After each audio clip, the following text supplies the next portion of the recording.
Umat Tuhan yang terkasih dalam Yesus Kristus, Salam. Jumpa lagi pada hari ini 18 Mei 2022 dari Pastori 4 Jemaat Koinonia.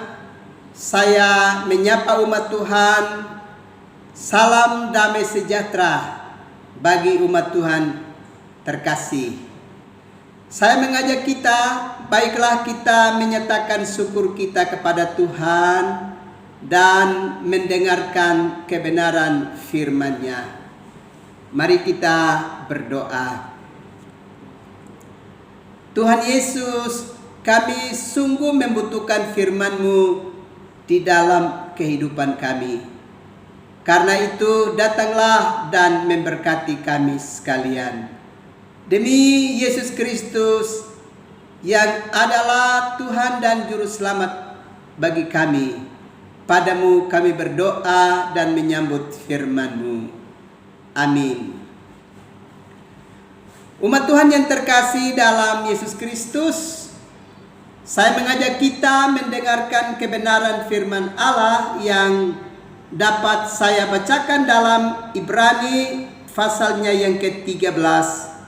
Ayatnya yang keempat. Beginilah bunyi firman Allah.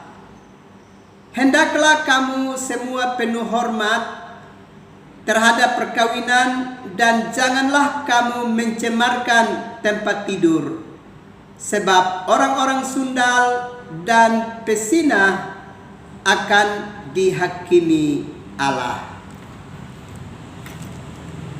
Bapak, Ibu, saudara-saudara yang terkasih di dalam Yesus Kristus.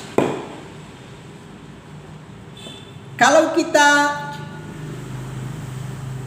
belajar dari berbagai informasi yang ada di media, maka kita dapat menemukan data tentang angka perceraian yang terjadi di negeri kita, di rumah bersama kita, Indonesia.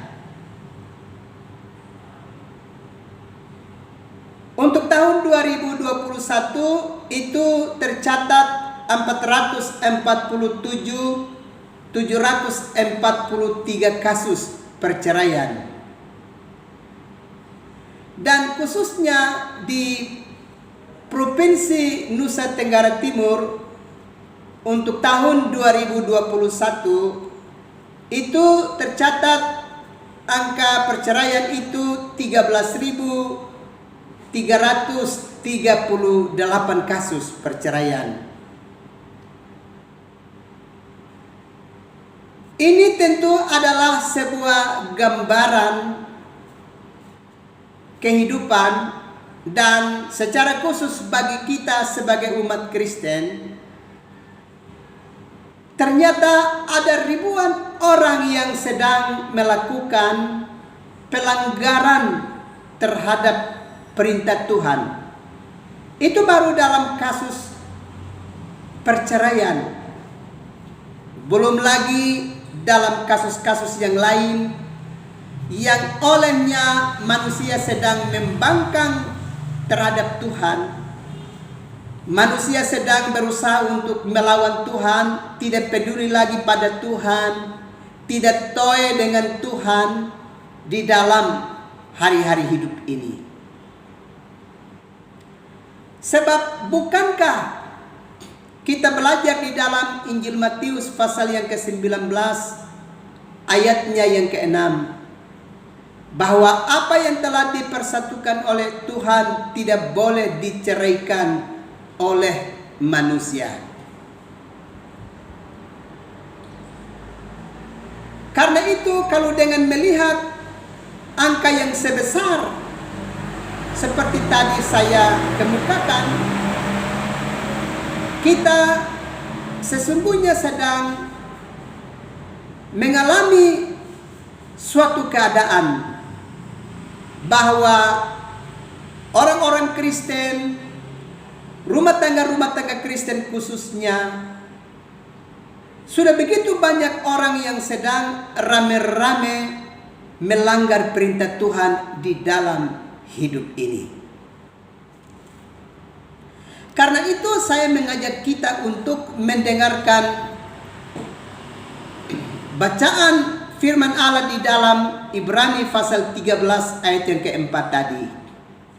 Hendaklah kamu semua penuh hormat terhadap perkawinan, dan janganlah kamu mencemarkan tempat tidur, sebab orang-orang sundal dan pezinah akan dihakimi Allah.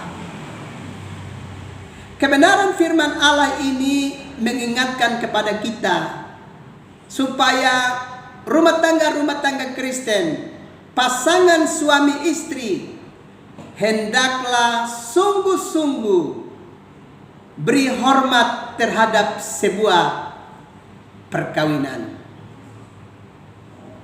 Mengapa harus menghormati sebuah perkawinan?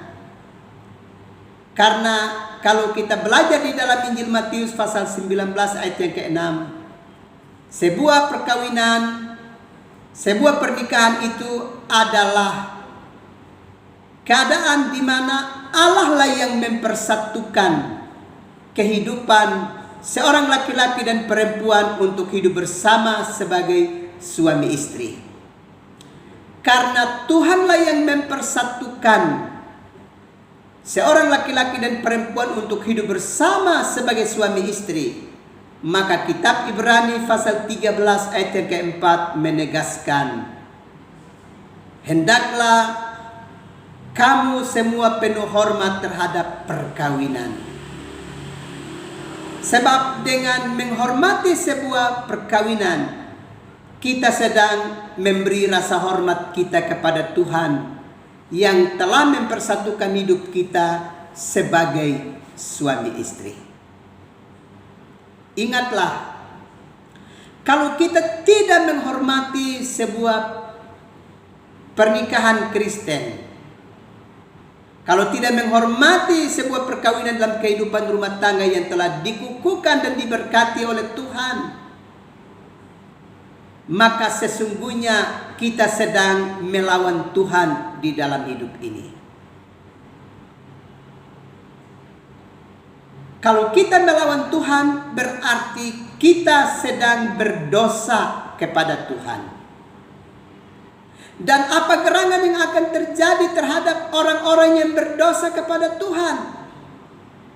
Kitab Keluaran pasal 32 ayat yang ke-33 mengingatkan kepada kita, siapa yang berdosa kepada Tuhan, nama orang itu dihapuskan oleh Tuhan di dalam kitabnya. Karena itu kepada rumah tangga Kristen, suami istri, hendaklah semua kita berusaha sedapat mungkin untuk menghormati perkawinan kita, menghormati hubungan suami istri kita. Sebab ketika kita belajar di dalam Injil Matius pasal yang ke-19 ayat yang ke-6, sebuah perkawinan itu terjadi di antara seorang suami dan istri dalam sebuah pernikahan. Sesungguhnya itu dipersatukan oleh Allah. Dan Tuhan Yesus berpesan, apa yang telah dipersatukan oleh Allah, janganlah diceraikan oleh manusia.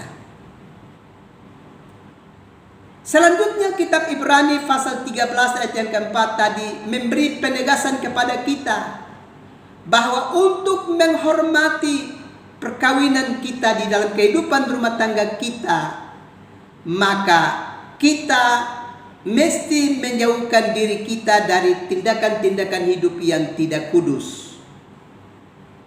Bacaan tadi dengan jelas mengatakan, sebab orang-orang sundal dan pezinah akan dihakimi Allah. Bapak Ibu saudara-saudara yang terkasih di dalam Yesus Kristus, kalau kita melakukan penyimpangan seksual di dalam perkawinan kita, di dalam hubungan suami istri kita, di tengah-tengah kehidupan rumah tangga kita, kita sedang membiarkan diri kita dirasuki oleh roh-roh persinahan, maka kita akan dihakimi oleh Allah. Dan ingat, dalam Efesus pasalnya yang kelima, ayat yang kelima dengan tegas mengatakan, karena ingatlah ini baik-baik, tidak ada orang sundal, orang cemar yang mendapat bagian di dalam kerajaan Kristus dan Allah. Karena itu, mengapa kita harus menghormati perkawinan kita, menghormati pernikahan kita di dalam kehidupan kita? Sebab kita di saat kita melakukan penyelewengan, kita tidak menjaga kesucian tempat tidur kita menurut kata Ibrani 13 ayat yang keempat tadi, maka kita dihakimi oleh Allah. Dan di dalam penghakiman itu, Efesus pasal 5 ayat yang kelima mengatakan, kita tidak punya tempat di dalam kerajaan Allah dan kerajaan Kristus. Karena itu, sebaiknya kita segera menyadari, berusaha sedapat mungkin untuk memelihara kekudusan hidup rumah tangga kita. Jangan pernah kita melakukan penyelewengan dalam hidup ini, karena itu akan membuat kita dihakimi oleh Allah. Dan di dalam penghakiman itu, kita tidak diberi kesempatan untuk mendapatkan bagian di dalam kerajaan Kristus dan Allah.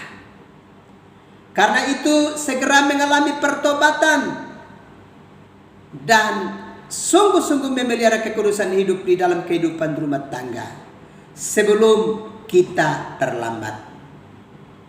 Ingat, sekalipun kita membaca di media-media sosial tentang angka perceraian yang begitu tinggi di kota di mana kita hidup, kita harus belajar untuk menjauhkan diri dari keadaan itu. Jangan pernah kita melawan Tuhan di dalam hidup ini dan melibatkan diri kita dalam perbuatan-perbuatan yang tidak kudus. Kita harus ingat kehidupan Sodom dan Gomora.